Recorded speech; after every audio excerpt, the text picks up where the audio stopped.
Lottery മദ്യവുമല്ലാതെ എന്ത് വരുമാന മാർഗം കിടക്കുന്നു എന്ന് തോന്നും, അല്ലേ? അല്ല. സംസ്ഥാനത്തിൻ്റെ കയ്യിൽ തന്നെ വരുമാന മാർഗങ്ങൾ, അതായത് ഏകദേശം 50-55% നികുതി വരുമാന മാർഗങ്ങൾ ഇപ്പോഴും സംസ്ഥാനത്തിൻ്റെ കയ്യിൽ തന്നെയാണ്. ഏതൊക്കെയാണത്? ഒന്നാമത്തെ മാർഗം എന്ന് പറയുന്നത് മദ്യം തന്നെയാണ്. അതായത് നമ്മുടെ സംസ്ഥാന വരുമാനത്തിൻ്റെ 25 മുതൽ 30-35% വരുന്നത് മദ്യത്തിൽ നിന്നാണ്. അപ്പോൾ ആ മദ്യത്തിൻ്റെ വില കൂട്ടാതെ ഒരു പക്ഷേ സാധാരണക്കാർ ഉപയോഗിക്കുന്ന ബ്രാൻഡുകളുടെ വില കുറച്ച് ടാക്സ് കാസ്കേഡിങ് എന്ന് പറഞ്ഞാൽ മദ്യത്തിൻ്റെ വില ഇവിടത്തേക്കാൾ വളരെ കുറവാണ് അയൽ സംസ്ഥാനങ്ങളിലെങ്കിൽ ബോർഡർ മേഖലകളിൽ താമസിക്കുന്നവർ അയൽ സംസ്ഥാനങ്ങളിൽ പോയി പണം പിരിച്ച് കൂട്ടം ചേർന്ന് പോയി ഒരാൾ ഒരു വണ്ടിയോ പോയി മേടിച്ചുകൊണ്ട് വന്ന് എല്ലാവർക്കും കൊടുക്കുക. അപ്പോൾ നമ്മുടെ ഖജനാവിൽ വരേണ്ട മദ്യത്തിൻ്റെ നികുതി പണം അന്യ സംസ്ഥാന ഖജനാവിലേക്ക് പോകും. അങ്ങനെ പോകാതിരിക്കാൻ വേണ്ടി ചെയ്യാവുന്നത്, ഏറ്റവും കൂടുതൽ വിറ്റഴിയപ്പെടുന്ന ബ്രാൻഡ് ഏതോ ആ ബ്രാൻഡിൻ്റെ വില, അതായത് സാധാരണക്കാർ കഴിക്കുന്ന ബ്രാൻഡായിരിക്കും, ആ ബ്രാൻഡിൻ്റെ വില അടുത്ത സംസ്ഥാനത്തെ വില എന്ത് എന്ന് നോക്കി അതിനേക്കാൾ ഇത്തിരി കുറച്ച് വയ്ക്കുക. അപ്പോൾ ആ ടാക്സ് കാസ്കേഡിങ് ഉണ്ടാവുകയില്ല. ഈ കാര്യത്തിൽ അദ്ദേഹം ശ്രദ്ധിക്കണം ബജറ്റിൻ്റെ പ്രിപ്പറേഷനിൽ. ഇനി രണ്ടാമത്തെ പ്രധാനപ്പെട്ട വരുമാന മാർഗം എന്ന് പറയുന്നത് ഇന്ധനവിലയാണ്. ഇന്ധനവില എന്ന് പറയുമ്പോൾ ഓൾ ഇന്ത്യയിൽ 1000 പേർക്ക് 18 വാഹനങ്ങളുള്ളപ്പോൾ കേരളത്തിൽ 466 വാഹനങ്ങളുണ്ട്. അപ്പം ഇന്ധന നികുതി നല്ല വരുമാന മാർഗമാണെന്നുള്ളതിന് സംശയമില്ലല്ലോ. ഓർമ്മിക്കുക, അമേരിക്കയിൽ പോലും 535 വാഹനങ്ങളാണ് 1000 പേർക്കുള്ളത്. അപ്പോഴാണ് ഇവിടെ 466 വാഹനങ്ങളുള്ളത്. അപ്പോൾ ഇന്ധന നികുതി വേറൊരു പ്രധാനപ്പെട്ട വരുമാന മാർഗമാണ്. അത് സംസ്ഥാനത്തിൻ്റെ കസ്റ്റഡിയിൽ തന്നെയാണ് താനും. സംസ്ഥാനത്തിന് 40% സംസ്ഥാനത്തിന് കിട്ടും കേന്ദ്രം വർദ്ധിപ്പിക്കുന്നതിൻ്റെ. അതുകൂടാതെ സംസ്ഥാനം സ്വമേധയാ തന്നെ അതിലെ എക്സൈസ് തീരുവ ചേർത്തുന്നുണ്ട്. അപ്പം അതിൽ വർധനവൊന്നും വരുത്താതെ ഒരു പക്ഷേ വേണമെങ്കിൽ ഗവൺമെൻറ്റിന് ഈ പ്രാവശ്യം കേന്ദ്ര ഗവൺമെൻറ് വരുത്തിയ മാറ്റത്തിൻ്റെ 40% വരുമാനം വേണ്ടെന്ന് വെച്ചുകൊണ്ട് തന്നെ ബജറ്റ് പ്രിപ്പയർ ചെയ്യാവുന്നതേ ഉള്ളൂ. അപ്പോൾ അതായത് കേന്ദ്രം വരുത്തിയ വർധനവിൻ്റെ 40% സംസ്ഥാനത്തിന് കിട്ടേണ്ടതാണ്. ആ 40% അടിയറവ് വെച്ച് വേണമെങ്കിൽ ബജറ്റിൽ അദ്ദേഹത്തിന് ഇന്ധന നികുതിയുടെ കാര്യത്തിൽ തീരുമാനങ്ങൾ എടുക്കാം. അപ്പോൾ ഇത് രണ്ടും കൂടി, അതായത് ഇന്ധനത്തിൽ നിന്ന് കേരളത്തിന് കിട്ടുന്നത് കേരളത്തിൻ്റെ തനത് വരുമാനത്തിൻ്റെ 20%-നും 25%-നും ഇടയിലാണ്. മദ്യത്തിൽ നിന്ന് 25% മുതൽ 35% വരെ കിട്ടുമ്പോൾ ഇന്ധനത്തിൽ നിന്ന് 20% മുതൽ 25% വരെയാണ് കിട്ടുക. അപ്പോൾ ഈ 2 മാർഗങ്ങളിൽ കൂടെ ഏറ്റവും കുറഞ്ഞ പക്ഷം 40% വരുമാനമെങ്കിലും സംസ്ഥാനത്തിൻ്റെ പോക്കറ്റിലാണ്. അതായത് GSTയിൽ പോയിട്ടില്ല. പക്ഷേ GSTയിലേക്ക് ഇന്ധന നികുതി GSTയിൽ പോകാത്തത് കൊണ്ട് പാർത്ഥസാരഥി ഷോം, എല്ലാവരും കേട്ടിട്ടുള്ള നികുതി വിദഗ്ധനാണ് അദ്ദേഹം. വാല്യൂ ആഡഡ് ടാക്സിനെ പറ്റിയുള്ള കമ്മീഷൻ്റെ ചെയർമാനായിരുന്നു. അദ്ദേഹം എഴുതിയ ഡെവലപ്മെൻറ്റ് ആൻഡ് ടാക്സേഷൻ എന്ന ഗ്രന്ഥം 2017 പബ്ലിഷ് ചെയ്ത ഗ്രന്ഥം, ആ ഗ്രന്ഥത്തിൽ അദ്ദേഹം പറയുന്നുണ്ട്, if petroleum is out it is not GST എന്ന്. അതായത് പെട്രോളിയം പുറത്താണെങ്കിൽ GST അല്ല, അതായത് നിങ്ങളുടെ രാജ്യത്ത് GST ഇല്ലെന്നാണ് അദ്ദേഹം പറയുന്നത്. കാരണം എന്താണ്? പെട്രോളിയം ഉൽപ്പന്നങ്ങൾ അത്രയേറെ വിലക്കയറ്റത്തെയോ വില ഇറക്കത്തെയോ സ്വാധീനിക്കുന്ന, അതായത് വില നിശ്ചയിക്കുന്ന വളരെ പ്രധാനപ്പെട്ടൊരു കണ്ണിയാണ് പെട്രോളിയം. അപ്പോൾ ആ പെട്രോളിയം GSTയിൽ കൊണ്ടുവരുവാണെങ്കിൽ പെട്രോളിയം വിലയിൽ എപ്പോഴും ഒരു നിശ്ചിതത്വമുണ്ടാകും. അങ്ങനെ നിശ്ചിതത്വം ഉണ്ടാകുമ്പോൾ തന്നെ വിലകൾ പിടിച്ചു നിർത്താൻ രാജ്യത്തിന് സാധിക്കും. അതുകൊണ്ടാണ് അദ്ദേഹം പറഞ്ഞത് അത്യാവശ്യമായിട്ടും പെട്രോളിയം ഉൽപ്പന്നങ്ങൾ GSTയിൽ വരണമെന്ന്. പക്ഷേ ഇന്ത്യയിൽ അത് GSTക്ക് പുറത്താണ്. എനിക്ക് തോന്നുന്നു GST കൗൺസിലുണ്ടല്ലോ, ആ കൗൺസിലിൽ സംസ്ഥാനങ്ങളൊക്കെ അത് പുറത്ത് തന്നെ കിടക്കട്ടെ എന്ന് തന്നെ പറയും. എന്താ കാരണം? ഇന്ധനത്തിൻ്റെ നികുതി കേന്ദ്രവും ചുമത്തുന്നു, സംസ്ഥാനങ്ങളും നികുതി ചുമത്തുന്നു. കേന്ദ്രം ചുമത്തുന്ന നികുതിയുടെ 40% സംസ്ഥാനങ്ങൾക്കുള്ളതുമാണ്. അപ്പോൾ കേന്ദ്രവും സംസ്ഥാനങ്ങളും വിചാരിക്കും ഞങ്ങൾക്ക് 2 കൂട്ടർക്കും സെസ്സും സർചാർജും ഈടാക്കുകയും ചെയ്യാം. ഈ ഇന്ധനത്തിന് മേൽ സെസ്സോ സർചാർജോ, അത് നികുതിക്ക് മേൽ നികുതിയാണ്. സെസ് എന്ന് പറഞ്ഞാലും സർചാർജ് എന്ന് പറഞ്ഞാലും രണ്ടും കോൺസ്റ്റിറ്റ്യൂഷൻ അംഗീകരിക്കുന്നതുമാണ്. അപ്പോൾ ഇത് കേന്ദ്രത്തിന് സംസ്ഥാനങ്ങൾക്ക് ഇട്ട് തട്ടിക്കളിക്കാം, ജനങ്ങളെ തട്ടിക്കളിക്കാൻ കേട്ടോ ഉള്ള ഒരു മാർഗമാണ് ഈ ഇന്ധന നികുതി എന്ന് പറയുന്നത്. അതുകൊണ്ട് തന്നെ കേന്ദ്രവും സംസ്ഥാനങ്ങളും അത് GST കയറാൻ അനുവദിക്കില്ല. അങ്ങനെയാണ് GST പുറത്ത് കിടക്കുന്നത്. അപ്പോൾ പാർത്ഥസാരഥി ഷോം എന്താണ് പറയുന്നത്? If petroleum is out it is not GST എന്നാണ് അദ്ദേഹം പറയുന്നത്. അദ്ദേഹത്തിൻ്റെ ഡെവലപ്മെൻറ്റ് ആൻഡ് ടാക്സേഷൻ എന്ന ഗ്രന്ഥത്തിൽ 171 പേജിലാണ് ഇതൊരു ഹെഡിങ് ആയിട്ട് അദ്ദേഹം കൊടുത്തിരിക്കുന്നത് കേട്ടോ, ആ 171 പേജിൽ. അപ്പോൾ അത് പോട്ടെ, എന്തായാലും അദ്ദേഹം നികുതി വർദ്ധിപ്പിക്കത്തില്ല. വേണമെന്നുണ്ടെങ്കിൽ അദ്ദേഹത്തിന് ഇപ്പോൾ കേന്ദ്രം ചൊലുത്തിയ തീരുവയിൽ നിന്ന് 40% സംസ്ഥാനത്തിന് കിട്ടുന്നത് വേണ്ടെന്ന് വെച്ചുകൊണ്ടുള്ള തീരുമാനം ബജറ്റിലൂടെ പുറത്തുവിടാവുന്നതാണ്. പിന്നെ ഉള്ളതെന്ന് പറഞ്ഞാൽ ഈ സംസ്ഥാനത്തിൻ്റെ കിറ്റിയിൽ തന്നെ ഇപ്പോഴും നിൽക്കുന്ന നികുതി ഐറ്റംസ് ലാൻഡ് റവന്യൂ ആണ് അടുത്ത ഐറ്റം. വീട്ടുകരം, വസ്തുകരം, ഇങ്ങനെയൊക്കെയുള്ള ആ ലാൻഡുമായിട്ട് ബന്ധപ്പെട്ട കരമാണ് ഒന്ന്. പിന്നെ ഇലക്ട്രിസിറ്റി നികുതി, ഇതെല്ലാം കൂടി ചേർന്നാൽ ഒരു 50-55%, അതായത് തനത് വരുമാനത്തിൻ്റെ 50-55% ഇപ്പോഴും സംസ്ഥാന ഗവൺമെൻറ്റിൻ്റെ കയ്യിൽ തന്നെയാണ്. അപ്പോൾ ഇത് പിരിച്ചെടുക്കുന്നതിൽ കാണിക്കുന്ന കാർക്കശ്യം സംസ്ഥാനത്തിൻ്റെ വരുമാന സമാഹരണത്തെ കാര്യമായി സ്വാധീനിക്കും. ഇനി അതുപോലെ നികുതിയേതര വരുമാനമൊക്കെ ഉണ്ട് കേട്ടോ. അപ്പം ഈ 50-55% നികുതിയിൽ എങ്ങനെ തീരുമാനങ്ങൾ എടുക്കുന്നു, അതെങ്ങനെ പിരിച്ചെടുക്കുന്നു, അതിലെ കാർക്കശ്യം എന്ത്. പക്ഷേ ഈ എന്താ പറയുക, ലാൻഡ് ടാക്സ് എന്നൊക്കെ പറയുന്നത് LDF ഗവൺമെൻറ് മാക്സിമത്തിൽ എത്തിച്ച് നിർത്തിയിരിക്കുക. അതിലിനി 5 പൈസ കൂട്ടിയാൽ ജനം തിരിച്ചടിക്കും. അപ്പോൾ അതിനുള്ള സ്കോപ്പ് ഒട്ടും തന്നെ ഇല്ല. പിന്നെ ഉള്ളതെന്ന് വെച്ചിട്ടുണ്ടെങ്കിൽ അതുപോലെ ഇലക്ട്രിസിറ്റി നികുതി ഇന്ത്യയിലെ മറ്റൊരു സംസ്ഥാനത്തും ഇല്ലാത്തത്ര ഉയർന്ന നിലവാരത്തിലാണ് ഇലക്ട്രിസിറ്റി നികുതി ഓൾറെഡി എത്തിയിരിക്കുന്നത്. അപ്പോൾ അവിടെയും വർദ്ധിപ്പിക്കാൻ പറ്റില്ല.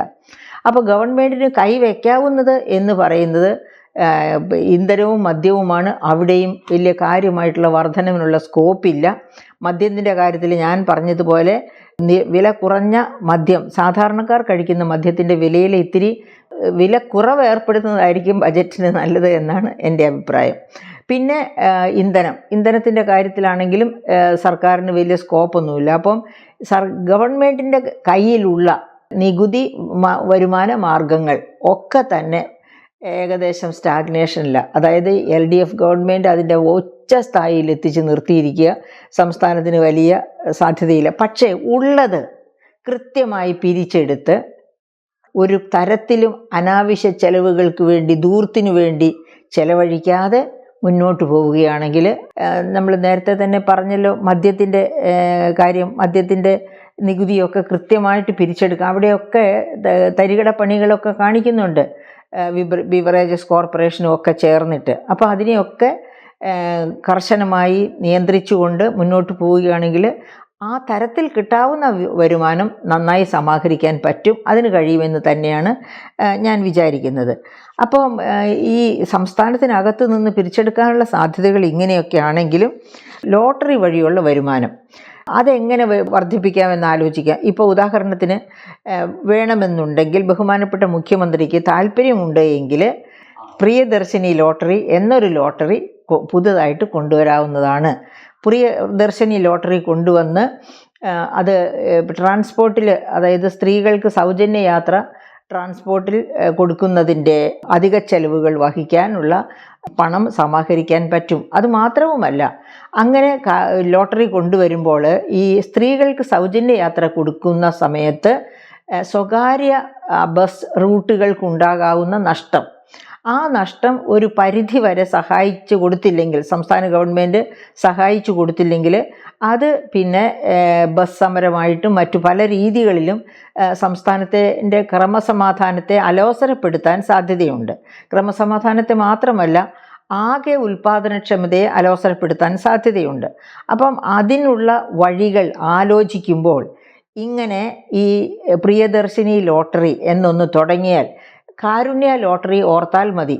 കാരുണ്യ ലോട്ടറി എന്തുമാത്രം വലിയ ധനസഹായമാണ് ആരോഗ്യ മേഖലയ്ക്ക് ചെയ്തത്.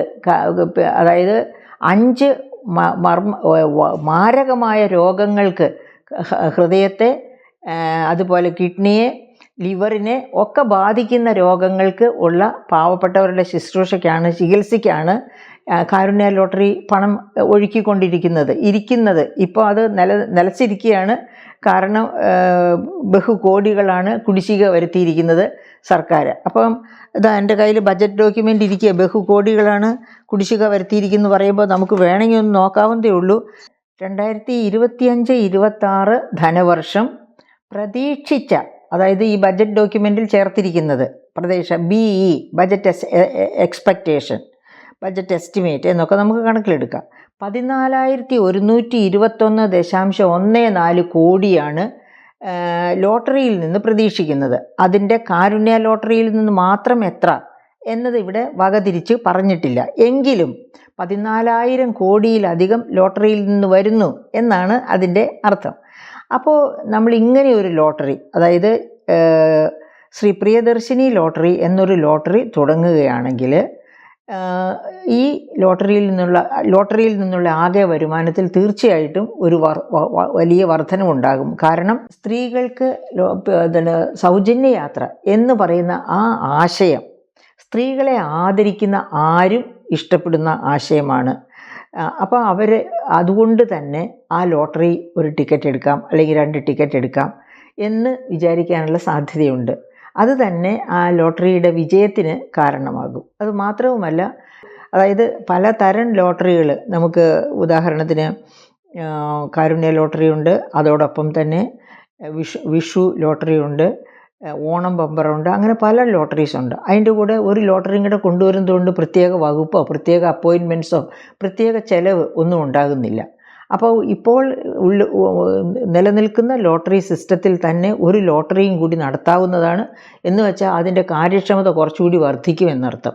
അങ്ങനെ ലോട്ടറി ഡിപ്പാർട്ട്മെൻറ്റിൻ്റെ കാര്യക്ഷമത വർദ്ധിപ്പിച്ചുകൊണ്ട് ഒരു പുതിയ ലോട്ടറി കൂടി കൊണ്ടുവന്നാൽ അത് ഒരു പക്ഷേ പ്രിയദർശിനി ഗ്യാരണ്ടി വഴിയായിട്ട് വരാൻ പോകുന്ന അധിക ചെലവ് വഹിച്ച് ഒരു പക്ഷേ കൂടുതൽ പണവും ഉണ്ടായെന്ന് വരാം.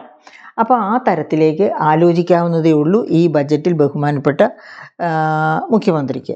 പിന്നെ നമ്മുടെ മുഖ്യമന്ത്രിയായി സ്ഥാനാരോഹണം ചെയ്തപ്പോൾ തന്നെ പറഞ്ഞ വളരെ വിപ്ലവാത്മകമായ ചില കാര്യങ്ങളുടെ ഒന്ന്, കേരളത്തെ ഒരു തുറമുഖ നഗരമാക്കി മാറ്റുമെന്ന്. അതിനുള്ള സാധ്യതകൾ നമുക്കറിയാം. മദർഷിപ്പുകളും എല്ലാം വന്ന്, അതായത് 2015 തറക്കല്ലിട്ട വിഴിഞ്ഞം പ്രോജക്റ്റ് ആദ്യഘട്ടം പൂർത്തിയായി. 2019 ആദ്യഘട്ടം പൂർത്തിയാകും എന്ന് പറഞ്ഞിരുന്നെങ്കിൽ പോലും 2025 പൂർത്തിയായുള്ളൂ. എങ്കിലും അടുത്ത ഘട്ടത്തിലേക്ക് ചുവട് വയ്ക്കുന്ന സമയത്ത് ഒരു തുറമുഖ നഗരമാക്കി കേരളത്തെ മാറ്റും എന്നാണ് അദ്ദേഹത്തിൻ്റെ ഒരു സ്വപ്നം. അപ്പോൾ ആ തുറമുഖ നഗരമാക്കുന്നതിന് വേണ്ടി എന്തൊക്കെ ചെയ്യണം അദ്ദേഹത്തിന് അറിയാം. തുറമുഖ നഗരം ആക്കുമ്പോഴേക്ക് വിഴിഞ്ഞം തുറമുഖവുമായി ബന്ധപ്പെട്ടിട്ട് ഇപ്പോൾ മദർഷിപ്പുകളൊക്കെ വന്നു തുടങ്ങി എന്ന് മാത്രമേ ഉള്ളൂ. പക്ഷേ തിരുവനന്തപുരത്ത് നഗരത്തെ ഒരു തുറമുഖ നഗരമാക്കുന്നതിനുള്ള യാതൊരു അപ്രോച്ച് റോഡുകളാകട്ടെ ഒന്നും ഇതുവരെ സംഭവിച്ചിട്ടില്ല. അത് മാത്രവുമല്ല, വിഴിഞ്ഞത്ത് നിന്ന് കുടിയൊഴിപ്പിക്കപ്പെട്ട ഫിഷർ ഫോക്കിന് അവർക്ക് പുതിയ തൊഴിൽ കണ്ടെത്താനുള്ള സൗകര്യം ഒരുക്കിയിട്ടില്ല. അവരെ റീഹാബിലിറ്റേറ്റ് ചെയ്യാനുള്ള പദ്ധതികൾ വേണ്ട രീതിയിൽ ഒന്നും നടപ്പാക്കിയിട്ടില്ല. നടപ്പാക്കിയതൊക്കെ പേരിന് മാത്രമാണ്. അപ്പോൾ അവർ അശരണരും അതുപോലെ തന്നെ ക്ഷുഭിതരുമാണ്. അപ്പോൾ അവരെ ആശ്വസിപ്പിക്കത്തക്ക രീതിയിൽ അവരുടെ പ്രശ്നങ്ങൾക്ക് പരിഹാരം കാണേണ്ടതുണ്ട്. അതോടൊപ്പം തന്നെ തുറമുഖ ഹബ്ബാക്കി കേരളത്തെ മാറ്റാൻ വേണ്ടി തുറമുഖങ്ങളെല്ലാം, അതായത് 590 കിലോമീറ്റർ കടലോരമുള്ള കേരളത്തെ ഈ 590 മീറ്ററിലും എവിടെയൊക്കെ തുറമുഖങ്ങളുണ്ടോ, ഏതൊക്കെ തരത്തിൽ സാമ്പത്തികമായിട്ട് പ്രയോജനപ്പെടുത്താൻ പറ്റുമോ, എങ്ങനെയൊക്കെ നമുക്ക് ഒരു ബ്ലൂ ഇക്കോണമി പ്രവർത്തനക്ഷമമാക്കിക്കൊണ്ട് നമ്മുടെ കടലോരത്തെ നമുക്ക് ലഭ്യമായ കടൽ സ്വത്തിനെ പ്രയോജനപ്പെടുത്താൻ പറ്റുമോ, ഇതൊക്കെ പഠിച്ച്, അതിനൊക്കെ വിദഗ്ധ സമിതികൾ വേണ്ടിവരും. ആ വിദഗ്ധ സമിതികളെ വെച്ച് പഠിച്ച് തന്നെ അതിന് മറ്റ് രാജ്യങ്ങൾ, ഇതിന് എക്സാമ്പിൾസായിട്ട് കിട്ടാവുന്ന മറ്റു രാജ്യങ്ങളുണ്ട്. അങ്ങനെ കേരളത്തിൻ്റെ സാധ്യതകളെ മറ്റ് സംസ്ഥാനങ്ങൾ തട്ടിക്കൊണ്ടു പോകാതെ, തൂത്തുക്കുടി പോലെയുള്ള മേഖലകൾ തട്ടിക്കൊണ്ടു പോകാതെ കേരളത്തിൽ തന്നെ അവയെ പ്രയോജനപ്പെടുത്തത്തക്ക രീതിയിലുള്ള മാറ്റങ്ങൾക്ക് ഈ ബജറ്റിൽ തന്നെ ഊന്നൽ കൊടുക്കും എന്ന് തീർച്ചയായിട്ടും നമുക്ക് പ്രതീക്ഷിക്കാവുന്നതാണ്. അപ്പോൾ അതിനൊക്കെ പൊതുമേഖല ആസ്തി വിനിയോഗം, ഈ തുറമുഖം ഒരു തുറമുഖ ഹബ്ബാക്കി മാറ്റണമെന്നുണ്ടെങ്കിൽ ഇപ്പോൾ ഈ വിഴിഞ്ഞം തുറമുഖത്തിൻ്റെ കാര്യം തന്നെ എടുക്കുക. ഏതൊക്കെ റോഡുകളാണ്, അതായത് തിരുവനന്തപുരം, കൊല്ലം, തിരുവനന്തപുരം, കൊട്ടാരക്കര, ഈ തരത്തിലുള്ള റോഡുകളൊക്കെ ഇതിൻ്റെ ബന്ധപ്പെട്ട് വികസിക്കേണ്ട റോഡുകളാണ്. തിരുവനന്തപുരത്തുള്ള എല്ലാ റോഡുകളും ഇതനുസരിച്ച് വികസിക്കേണ്ടതാണ്. അപ്പോൾ ഇങ്ങനെ ഒരു മെട്രോ നഗരമായി മാറുന്നു എന്ന് വരുമ്പോൾ തന്നെ റോഡുകളുടെ ഇരുവശത്തുമുള്ള ഭൂമി, ഗവൺമെൻറ്റിൻ്റെ ഭൂമി, വെറുതെ കിടക്കുന്ന ഗവൺമെൻറ് ഭൂമി, ആ ഭൂമി തന്നെ വലിയ വിലയ്ക്ക് പാട്ടത്തിന് നൽകാൻ പറ്റും. അങ്ങനെ പാട്ടത്തിന് നൽകുക വഴി ഖജനാവിലേക്ക് വലിയ ഒരു സംഖ്യ വന്നു ചേരും. ആ പണം ഉപയോഗിച്ച് ഈ തുറമുഖ ഹബ്ബാക്കി കേരളത്തെ മാറ്റുന്നതിനുള്ള പ്രവർത്തനങ്ങളിലേക്ക് ചുവടുവെക്കാൻ പറ്റുന്നതാകുന്നു. അതുപോലെ തന്നെ പ്രവാസി ബോണ്ടുകൾ, ഈ അടുത്ത സമയത്ത് ചില മീറ്റിങ്ങുകൾക്കൊക്കെ പോയപ്പോൾ പ്രവാസികൾ തന്നെ എന്നോട് പറഞ്ഞു, ഗവൺമെൻറ് പ്രവാസി ബോണ്ടുകൾ അടിച്ചിറക്കട്ടെ, ഞങ്ങളൊക്കെ റെഡിയാണ് ആ പ്രവാസി ബോണ്ടുകൾ വാങ്ങാൻ, അങ്ങനെ ഗവൺമെൻറ്റിന് പണം കൊടുക്കാൻ. പ്രത്യേകിച്ചും ഈ ഗവൺമെൻറ്, അതായത് ധനമന്ത്രിയായി ശ്രീ VD സതീശനാണ് എന്നതുകൊണ്ട് തന്നെ ഫണ്ടിൻ്റെ ദുർവിനിയോഗം ഉണ്ടാവുകയില്ല എന്ന് ഞങ്ങൾക്ക് ഉറപ്പാണ് എന്ന് പ്രവാസികൾ തന്നെ എന്നോട് പറഞ്ഞ അനുഭവമുണ്ട്. അപ്പോൾ അങ്ങനെയുള്ള പ്രവാസി ബോണ്ടുകൾ വളരെ നല്ലൊരു ഐഡിയയാണ്. പ്രവാസി ബോണ്ടുകൾ അടിച്ചിറക്കിയാൽ വലിയ തോതിൽ ധനസമാഹരണം സാധ്യമാണ്.